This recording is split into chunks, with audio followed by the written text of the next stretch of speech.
The Galactic Council had made their decision with cold efficiency. Humanity was extinct, wiped out in the Great Purge of 2847. Their homeworld reduced to cosmic debris, all except one.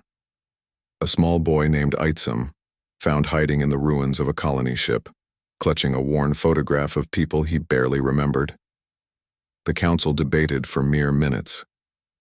Execution was too merciful, they decided. Imprisonment too costly, so they chose exile to Dracomorphos Prime, a death world where massive predators ruled with fire and fang. The dragons had never been conquered, never been tamed, and had devoured every survey team sent to their volcanic planet. It was the perfect tomb for the last remnant of the species that had dared to resist galactic authority. Itzum remembered little of the trial. He was only 7 years old, small even for a human child, with dark hair matted from weeks in detention and eyes that had seen too much. As the transport shuttle descended through Dracomorphos Prime's ash-laden atmosphere, the guards didn't bother restraining him. Where could a child run on a planet of monsters? They shoved him out onto blackened stone, laughed as he stumbled, and departed without a backward glance. The shuttle's engines roared, and then Itzum was alone beneath an alien sky streaked with volcanic lightning, surrounded by mountains that breathed smoke. He lasted 3 hours before the cold got to him. 3 hours before hunger and terror overwhelmed his shock. 3 hours before he curled into a crevice between rocks and wept, calling for a mother who could not answer. That was when Vera found him. She was ancient by dragon standards, her scales the color of dying embers, her wings scarred from centuries of territorial battles. She had outlived 3 mates and raised 17 broods, and she knew the scent of fear when it drifted on the wind. But this fear was different, small, fragile, utterly alien.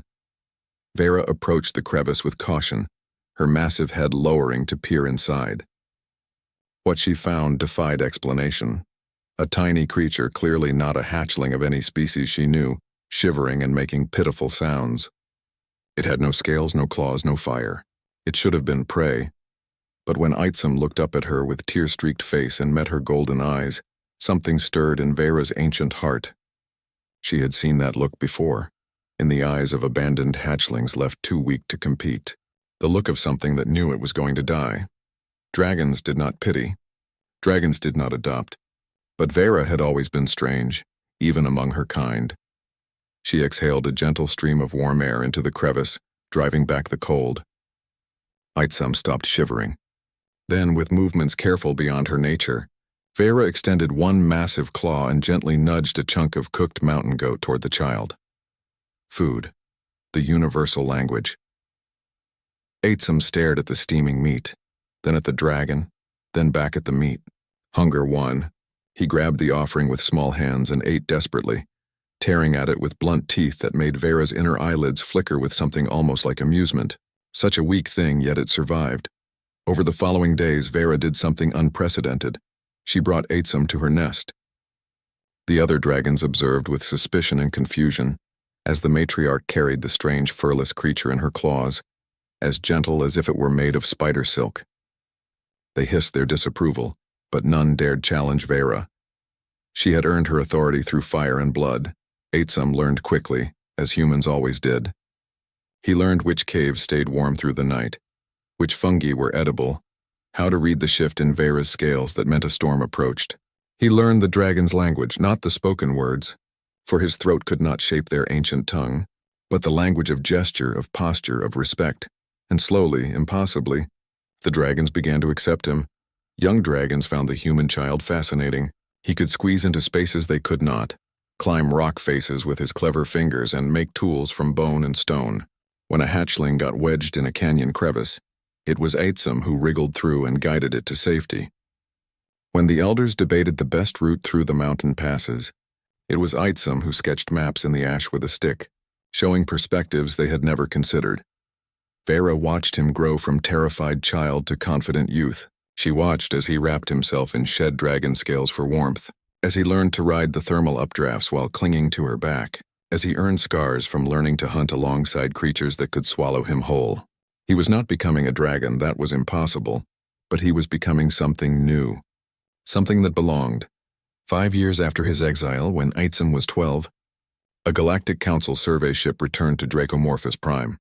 They came expecting to find bones, perhaps a crater from a dragon's fury.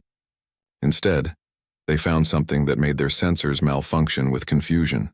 They found a human boy standing atop the highest peak, surrounded by a flight of dragons in battle formation.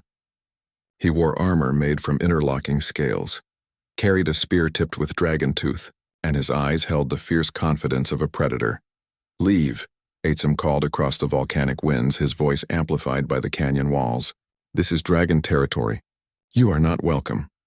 The ship's captain, a Zenthian with 3 eyes, laughed in disbelief. "Impossible. The exile should be dead. Dragons don't."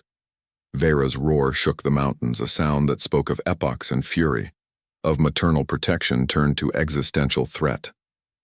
Around her, 24 dragons unfurled wings and belched warning flames that turned the sky orange.